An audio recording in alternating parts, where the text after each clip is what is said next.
In the spring of 1288, the waters of Bach Dang River ran crimson with the blood of what would become one of history's most devastating naval defeats.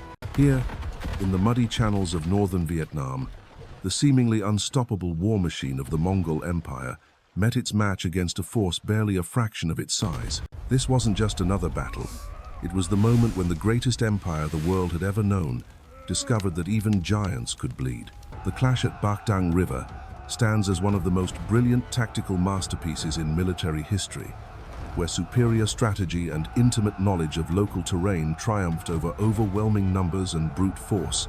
What unfolded on that fateful day would not only save Vietnam from Mongol domination, but effectively end the Yuan dynasty's dreams of conquering Southeast Asia entirely. This is the story of how Prince Trần Hưng Đạo orchestrated one of the most ingenious military traps ever devised, turning the very geography of his homeland into a weapon that would shatter Mongol naval power forever. It's a tale of courage, cunning, and the unbreakable spirit of a people who refused to bow before the mightiest empire on earth. By the late 13th century, the Mongol Empire had carved out the largest contiguous land empire in human history. From the steppes of Mongolia to the gates of Vienna, from the frozen wastes of Siberia to the tropical coasts of Southeast Asia, the descendants of Genghis Khan had built a realm that stretched across 3 continents. Under the iron will of Kublai Khan, grandson of the great conqueror, the Mongols had established the Yuan dynasty in China and set their sights on the remaining independent kingdoms of the south.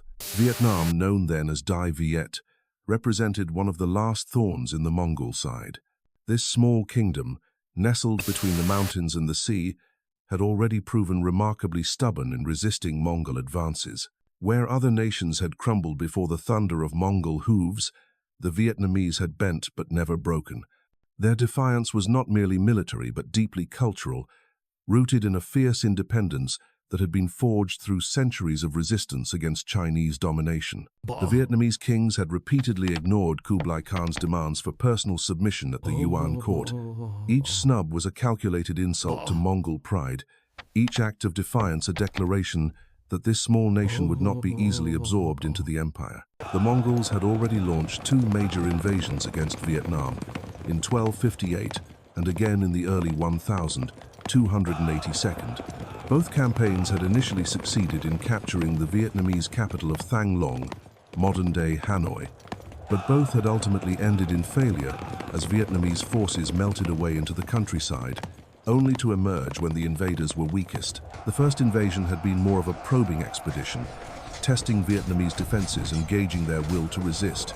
The second invasion had been far more serious, involving massive armies that swept through northern Vietnam like a tide. Yet even this greater effort had ultimately failed when Vietnamese commanders employed scorched earth tactics, denying the Mongols supplies and forcing them to retreat through hostile territory while being harassed by guerrilla forces at every turn. These earlier failures only served to infuriate Kublai Khan, whose imperial pride could not tolerate the continued defiance of what he saw as a minor tributary state. The great Khan had conquered the mighty Song dynasty of southern China, had extended Mongol power to the very edges of the known world.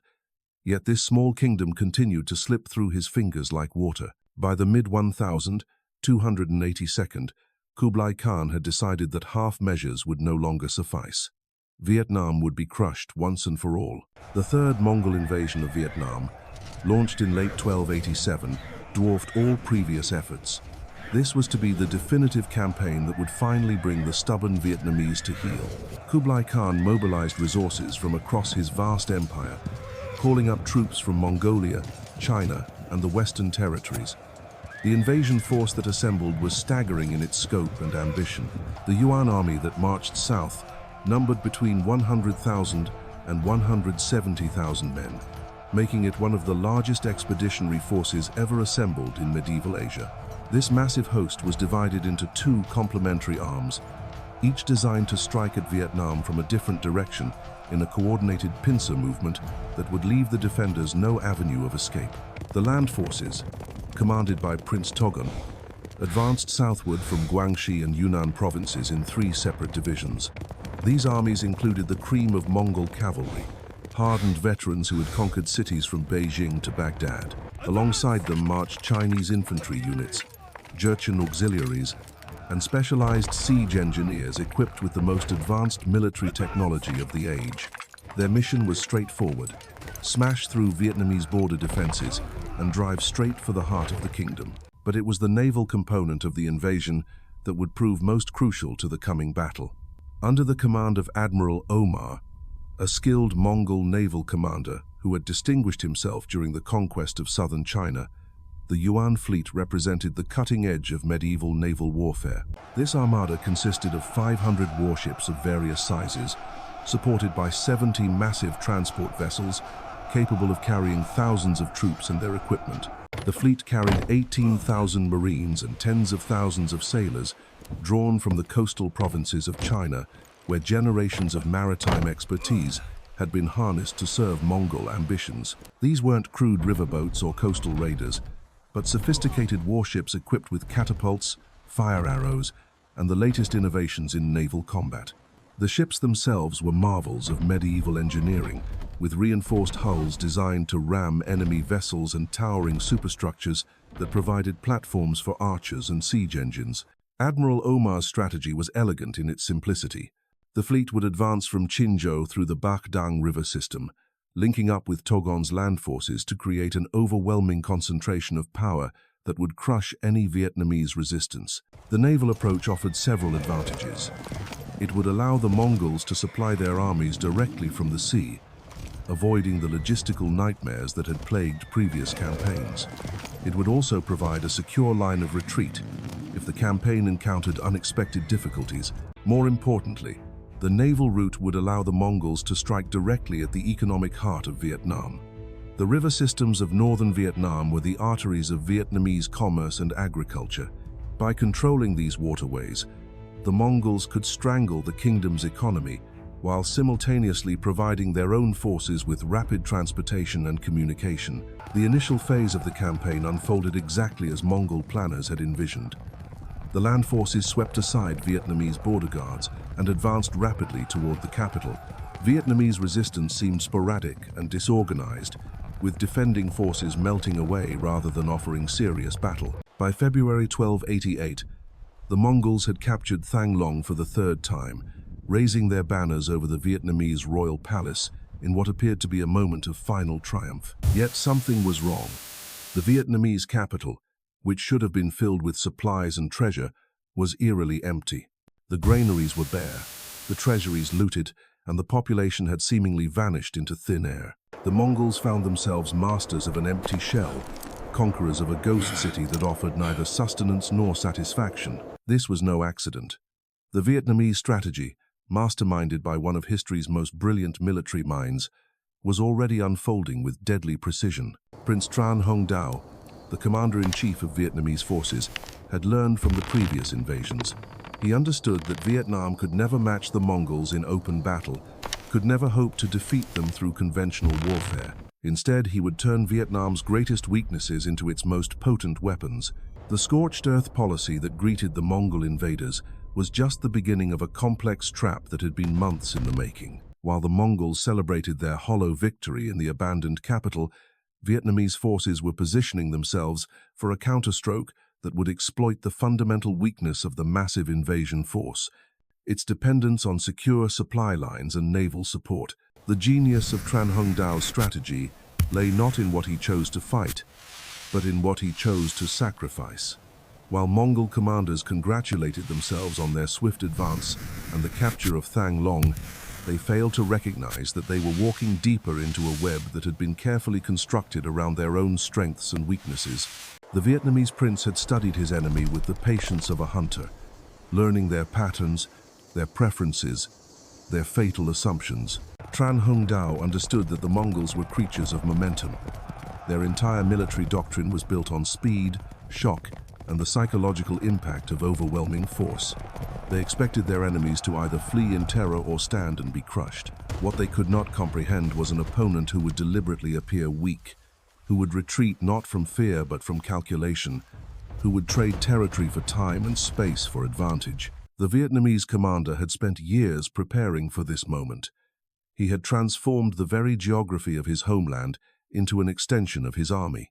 Every river bend, every tidal channel, every marshy inlet had been surveyed and mapped with obsessive precision. The Bach Dang River system, which the Mongols saw as their highway to victory, had become in Vietnamese hands something far more sinister.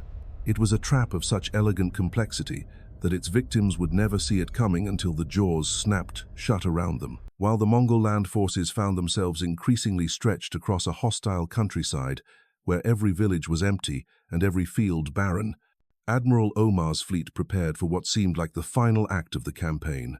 The naval forces had successfully navigated the treacherous waters of the Bach Dang River, linking up with supply convoys and establishing the secure maritime corridor that Mongol strategy demanded.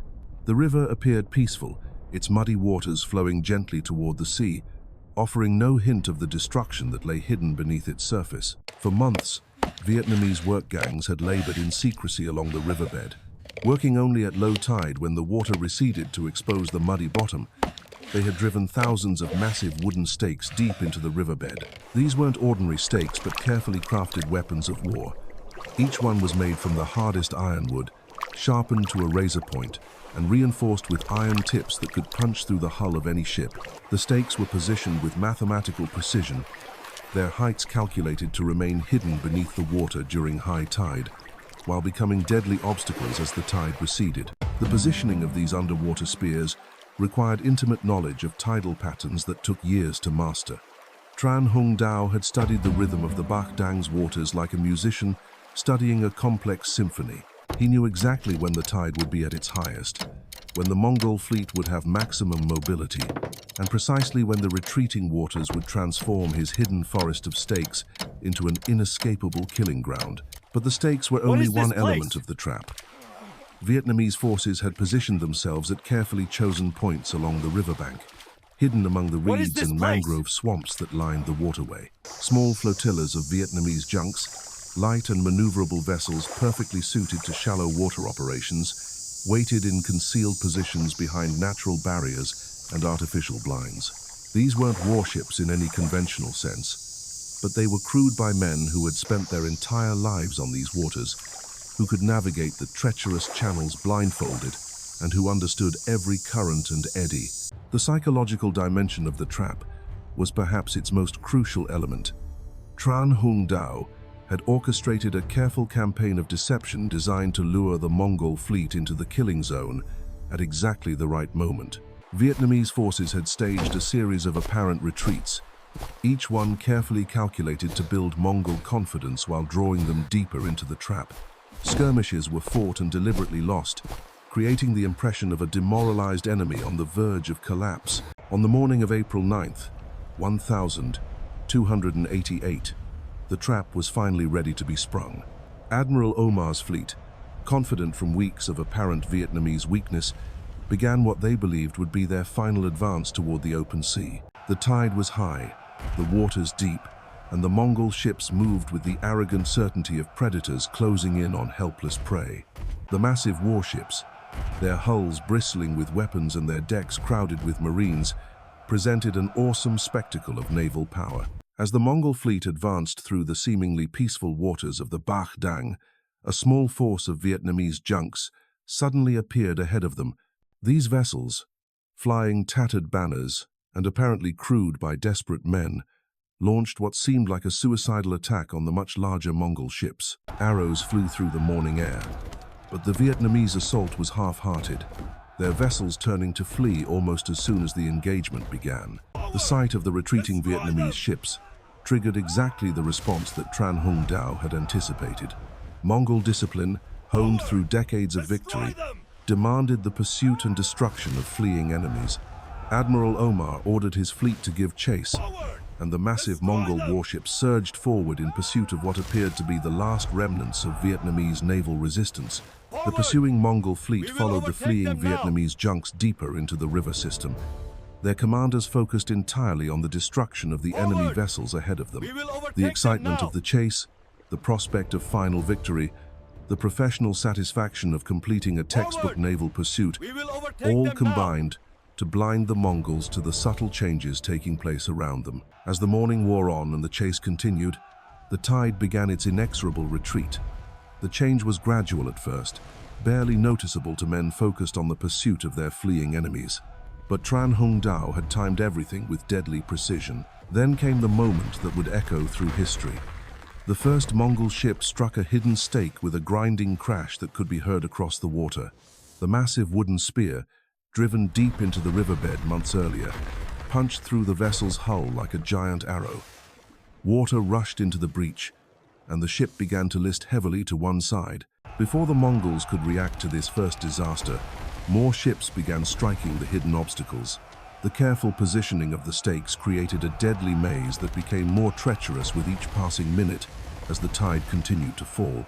Ships that had been floating freely moments before found themselves impaled on the pointed stakes, their hulls breached, their mobility destroyed. Panic rippled through the Mongol fleet as Admiral Omar realized the magnitude of the trap that had been sprung around them.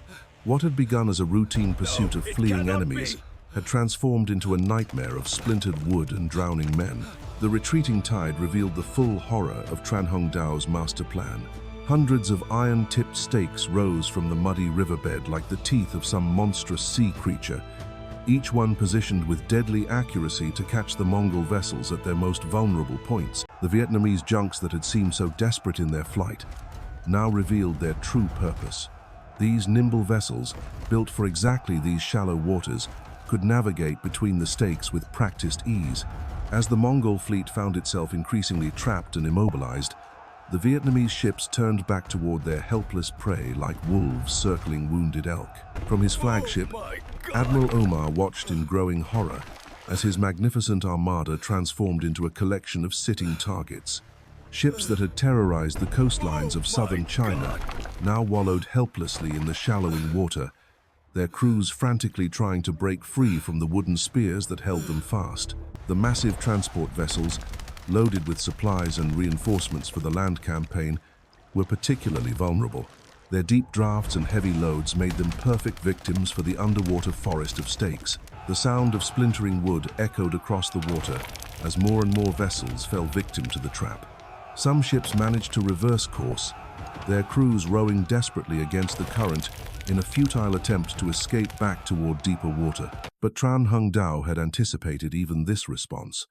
The stakes had been positioned not just to trap advancing ships, but to create a maze from which retreat would be equally impossible. As the tide continued its relentless withdrawal, the Vietnamese counterattack began in earnest. The small junks that had lured the Mongols into the trap now swarmed around the immobilized warships like angry hornets.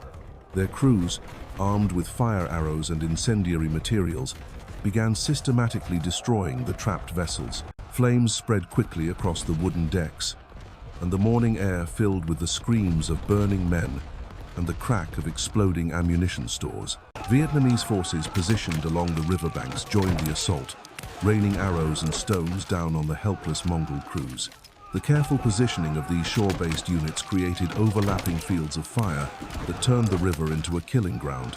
Mongol Marines, trained for ship-to-ship combat on the open sea, found themselves completely outmatched in this alien environment where their enemies seemed to emerge from the very landscape itself. The battle raged from sunrise to sunset, but by evening, the once mighty Mongol fleet lay in ruins along the muddy banks of Bach Dang River.